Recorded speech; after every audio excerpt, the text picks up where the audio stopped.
Preface. Technical capabilities, to include building, transportation, and astronomy attributed to bygone civilizations, are still a source of wonder for Westerners today. Innumerable television specials on the archaeological findings related to the Egyptian pyramids, the Mayan calendar, and discoveries of books and records from around the world uncovered in various forms, to include Sumerian cuneiform tablets, provides modern man with a new understanding of ancient history. This lost knowledge has been slow to make its way into mainstream thought, and is just now beginning to air on television on the History and Discovery channels. It took time for archaeologists to find the right artifacts to decode the past languages from the region. Many historical and scriptural findings that were not included in or misrepresented by the canonical Bible have now come to light. Access to scripts such as the Book of Enoch, the Nag Hammadi Gospels, the Book of Jubilees, among others historical texts, when synthesized and correlated with existing documents, is truly an eye-opener relative to the common beliefs found in modern Western culture. Ancient writings, other than the books of the canonical Bible, broaden our knowledge base relative to history in the Middle East. Hidden scrolls tucked away in remote caves, cuneiform tablets covered by the sands of time, and equinox and solstice temples aligned perfectly to the sun lay forgotten in the deserted plains of Mesopotamia. Many of the documents predate the canonical Bible by thousands of years, shedding light on the origins and influences of the familiar stories told therein, having an immense influence on Western thought. Would it surprise the reader to know that the flood hero Noah was actually a Sumerian king in the city of Shuruppak? He was quite well educated and wrote an account of his own regarding the times in which he lived. In the Epic of Gilgamesh, one of the longest known stories involving the king of the Sumerian city of Uruk, the king visits Noah and has a long conversation with him about some issues common to both of them. Also from Sumeria, that is the southern extreme of Mesopotamia, the land between the two rivers, the Tigris and Euphrates, hails the biblical patriarch Abraham. Abram became Abraham once the covenant is made between him and the Lord. Prior to that, he was called Abram. Recall in Genesis 12, 1-4, where the Lord said to Abram, "Leave your country, your people, and your father's household, and go to the land I will show you. I will make you into a great nation, and I will bless you. I will make your name great, and you will be a blessing. I will bless those that bless you, and whoever curses you, I will curse. And all peoples on earth will be blessed through you." Abram was in the Sumerian city of Haran when he received the call from the Lord to go to the land of Canaan. Note that Abram was born in the Sumerian city of Ur, approximately 1433 BCE. His father, Terah, was an artisan and priest in the local temple, and his brother Nahor and Haran resided in Ur as well. We find Abraham in the city of Haran when he is preparing to leave for Canaan, as stated in Genesis 15:7.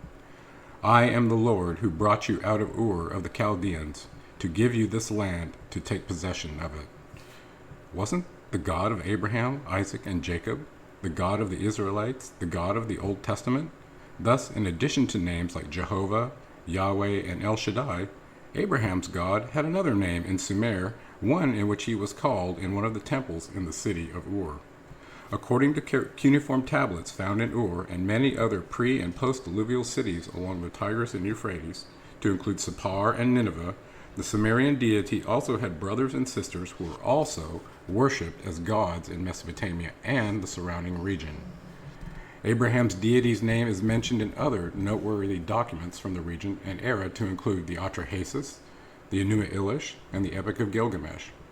Abraham and Noah also have close contact with these deities. Who were they, and how do we know they existed? What are we to think about the fact that Abraham's God had a previous history as a Sumerian deity with a temple dedicated to him in Ur of the Chaldeans? The funding for early archaeological inquiries was closely controlled and channeled by early church authorities, in particular the Roman Catholic Church. A mandate was issued to only fund the archaeological explorations that perpetuated the story told in the canonical Bible, established by the same institution at the Council of Nicaea in 343 CE. Eventually, hidden books and suppressed artifacts, codices, cylinder seals, and the Sumerian cuneiform inscribed monuments and tablets gave up their secrets to the inquisitive minds of disenfranchised seekers of truth. A heroic gentleman comes to mind, discovered during the research into this book a Major Henry Rollins, responsible for recording and decoding 3 languages he discovered in 1835, located 1,700 feet above the desert floor, chiseled into the cliffs of Behistun in modern-day Iran. The historical marker was commissioned by Darius I, who lived and reigned from 522 to 486 BCE, recounting the Persian rulers' suppression of various rival uprisings. Major Rawlings copied the strange wedge-shaped writings etched into the sheer rock face and made them available to the British Museum after spending time decoding the tablets. His efforts led to the ability to translate Old Persian, Elamite, and Akkadian scripts from one to the other, leading to the rediscovery of the Mesopotamian sites in modern-day Iraq, buried beneath the desert sands. A new investigation of the first-hand writings and evidence left by the Egyptians, Sumerians, and early church authors sheds new light on the historical truth, which at times seems stranger than the wildest contrived fictional tales. Discoveries that the ancient Mesopotamian cities of Nineveh all the way down to the very southern city of Eridu have many secrets to reveal, many of which are discussed in this book. Various clues have surfaced and been laid bare for all to see, wrought forth by the dedication, sweat, and blood of the investigative pioneers from the past. It is now the responsibility for modern man to take a fresh look at the original evidence from which historians and scribes of the past aggregated the Genesis accounts upon which our society's civilization foundations rest. Knowing that history's texts are inked by those in power at the time events are recorded often relegates truth to the sidelines in favor of a story that perpetuates the controlling influences of the ruling party. Flagrant acts such as chipping away hieroglyphic evidence captured in stone to subsuming names and ranks of rival deities and creating also known as lists adds confusion to further cloud the truth. Thus, given the unreliable nature of historical accuracy, people relegated the responsibility of knowing the truth to authorities appointed over them. This happened readily for those unfortunate enough not to be able to read, which, throughout history, included the majority. Scribes and priests were often trained in the lingual arts, and thus had their fingers on the pulse of truth throughout history. Books written by first-hand authors that told the truth, such as the Book of Enoch, were hidden from mankind for thousands of years, and are now widely in circulation. Tens of thousands of cuneiform inscribed tablets that lay forgotten, buried for thousands of years, guarding recorded secrets hidden beneath the silt and sand of the Mesopotamian plains, recently unearthed all along the Tigris and Euphrates River, have been recovered and decoded by archaeologists. So many tablets, tens of thousands, written in baked clay, were recovered that the discovery spawned a cuneiform digitization project to expedite the process of garnering the tablet's secrets. Many of the Sumerian artifacts and cuneiform tablets are on display in prominent museums in London, Paris, and Berlin, to just name a few. The oldest Sumerian records predate the books of the canonical Bible by thousands of years in some cases. The Sumerian records discovered in cities like Uruk, the biblical Iraq, record mundane activities involving marriage and trade, and more important accounts and decrees and records of birth and death, etc. Referencing the first-hand historical accounts versus those composed by the societal victors allows one at least to compare the current basis for cultural events and social mores with their antecedent counterparts from multiple recorded cultural perspectives toward a synthesized whole. Stranger than fiction was the account of Noah's mystifying near-alien birth, as described in vivid detail in the Book of Enoch. According to some sources, Noah's father was definitely not Lamech as told in Genesis 5:28, but rather one of the Mesopotamian deities that ends up saving him from the deluge. The old Babylonian version of the flood account depicts the deity speaking to a reed hut where Ziusudra, aka Noah, resides, thereby divulging the urgent warning to get prepared for a flood that was to arrive on the Mesopotamian plains. This same story is told in the Bible, sans illuminating Sumerian detail.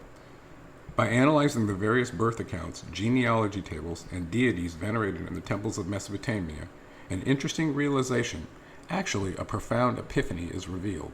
A cultural lie is uncovered that has such profound impact as to relegate all previous beliefs to obscurity, as if one had not come to that conclusion already, given our present-day knowledge base. When asking a Westerner the simple question, who was Yahweh, One gets the typical AKA list to include Jehovah, and finally, the AKA ends with the answer of God as taught intentionally with the help of the canonical Bible, in particular the Old Testament. When one realizes that one of the gods of the Old Testament, Yahweh, was none other than the local deity of the Sumerian city of Ur, i.e. Enlil, the truth is revealed. For you see, Enlil was written about in a plethora of accounts in Samaria and elsewhere in the region. Enlil and his relatives were venerated as gods in various temples, from Nineveh to Ashur to the Sumerian city of Ur, to name a few.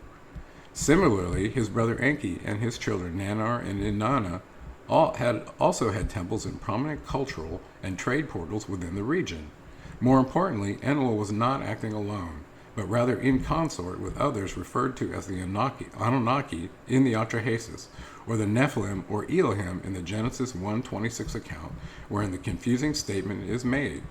Then God said, "Let us make man in our image, in our likeness." The confusion created by the plural statement us, our, in the biblical creation account is clarified when reading texts that predate the Genesis account by more than 1,700 years, such as the Atrahasis. Atrahasis, aka the biblical Noah, tells the story of the creation of man, linking the same deities venerated in the temples of Mesopotamia with Enlil, Yahweh of the Old Testament, and his brother Enki Adonai, the hidden us, in Genesis 1:26. For Enki is mentioned along with his half-sister Ninmah, participating in genetic trials to produce a primitive worker, Homo sapiens sapiens. A very detailed account is provided of a clinical trial that results in the archetype for the human race, Adam, being birthed. The trial was conducted by Enlil's half-sister Ninhartsag, or Ninmah, and his arch-rival and scientifically inclined brother, Enki, in an African laboratory. The historical records appeal to even the most scrutinizing scientist, who recognizes readily the threshold of knowledge required to discuss a topic such as genetic or engineering in a document almost 5,000 years old, which provides a more detailed account of the creation of man, one that makes sense technically and historically versus the pre-conceived version provided in the Bible, although in many cases complementary. Additionally, similar records illuminate the life of King Utnapishtim of Shuruppak, the biblical Noah, said to be 600 years old at the time of the Great Flood. It seemed that various deities had also known as names which seemed to span long periods of time. The great god Sin, as named by the Akkadians, after whom the Sinai Peninsula was named, had an AKA name linking him to various Sumerian cities such as Ur and Haran, where he was known as Nannar, the moon god, son of Enlil. His sister, Inanna, also sported the symbol of the crescent moon and had temples throughout Mesopotamia. She was known as Ishtar to the Akkadians. The Greek historian Herodotus lived in the 5th century BCE and hailed from Ionia. He delineated the Egyptian civilization into 3 dynasties, and the model is still used by Egyptologists today. Manetho, the Egyptian priest historian, appears to have agreed with Herodotus, partitioning the Egyptian rulership, with the exception that instead of 3 dynasties, he included an additional era that was ruled by the gods alone. Manetho states that the first dynastic rulers of Egyptian gods ruled for 12,300 years. Again, we find astonishing long reigns listed in Table 1 above for the first Egyptian dynastic rulers. It is interesting to note that in the Sumerian text, Enki, a high-ranking deity from the city of Eridu, was assigned the regions of Egypt and Africa by his father Anu on or before 3760 BCE. It just so happens that the Jewish calendar, whose origins are from the Sumerian city of Nippur, begins its count in 3760 BCE as well. Coincidence, you might be thinking, but not according to the ancient cuneiform text.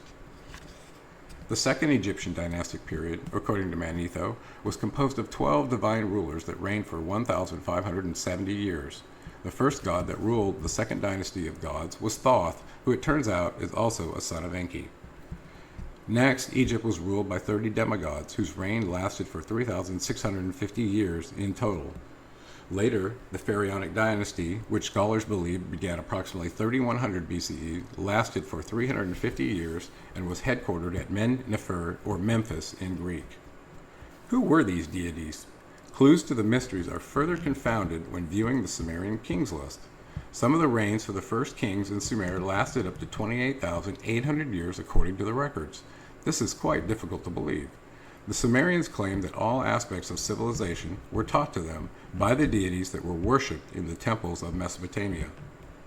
Detailed knowledge about the orbital plane, tilt axis, spherical shape, and precessional behavior of the Earth's equinox were known by the Sumerian deities, who were also credited for creation of the zodiac. Compare this detailed level of knowledge in Sumer with that possessed in Europe during the Middle Ages. Scientists and church authorities in Europe were at odds whether the Earth was round or flat, while the people of Sumer and the surrounding region had advanced mathematics, metallurgy, law codes, and produced many of civilization's first inventions and advanced achievements. A female Sumerian deity, Inanna, was also known as Hathor in Egypt, and her name is well recognized and memorialized on the halls of temples, to include the Temple of Hathor, found on Mount Serebet el-Kadim, the biblical Mount Sinai, the mountain in the wilderness of the deity Nanar-Sin. The deity Sin is also described in various traditions to include Assyria and those cultures that associate with the crescent moon, symbol found on flags and moths affiliated with the religion of Islam. The male deity recognized as the moon god of the peoples of Mesopotamia was Nanar-Sin, who was also had a sister, none other than the goddess Inanna, aka Hathor, to the Egyptians.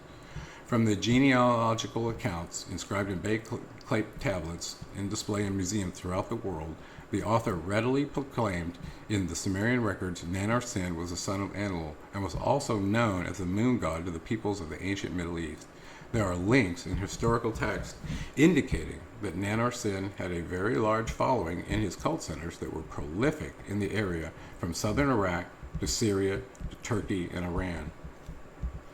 Interestingly enough, the Kaaba stone in Mecca, Saudi Arabia, one of the sacred centers for the religion of Islam, was originally dedicated to the moon god, referred to there as Allah. Could Nanar-Sin be the deity that Muhammad had an encounter with in the wilderness? Is Nanar-Sin the fabled Allah? At this historical juncture, the very instance of one proper noun replacing another, especially as it relates to a deity's name, a new epithet begins as an old one is occluded or subsumed. Witnessing the Sumerian entity Enlil, whose origins were mysterious but had been recorded and witnessed daily by the biblical patriarch Abraham and the peoples of the city of Ur, become the lofty one of the mountain, El Shaddai, and eventually Jehovah to the people of the land of Israel, was an astounding discovery that linked the deities of Sumeria with at least one god of the Old Testament. This fact becomes apparent when comparing the Sumerian storm god Enlil, written about in the Lamentations of Ur, with the god of wrath and vengeance of the Old Testament. More personable gods were worshipped elsewhere in the region, like Enki, aka Ahura Mazda, as he was known in ancient Persia, the creator of all good things, god of light and wisdom. Ahura Mazda was replaced by Allah, aka Nanar-Sin, when Arab conquerors overtook the Persians in 633 BCE, headquartered at their spectacular capital at Persepolis. The Arab incursion led to the decline of the Zoroastrian religion with the ending of the Sassanid Empire in 644 BCE.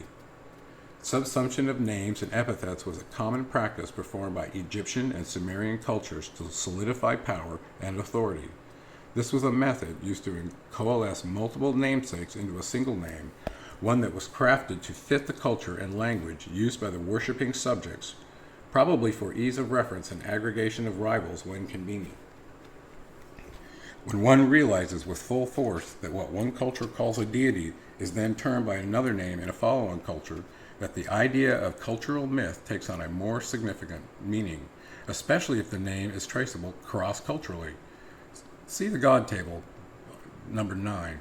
As the purveyor of truth in history are hand-selected by the victors, the validity of a belief, whether political or religious, is perpetuated in a society by the same governing forces. Thus, what the victor believes is truth, what the other believes is politely termed myth instead of the politically incorrect label of lie. Similarly, when discussing religious truth, there's what the ruling party or superpower believes and what the subordinate culture believes, which is given a derogatory label as pagan or occult.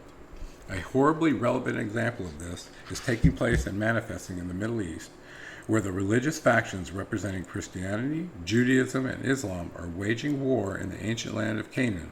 near Mount Megiddo, located approximately 15 miles south of Haifa. Warring factions whose genealogy derives from rival deities originating in Samaria are still in conflict today.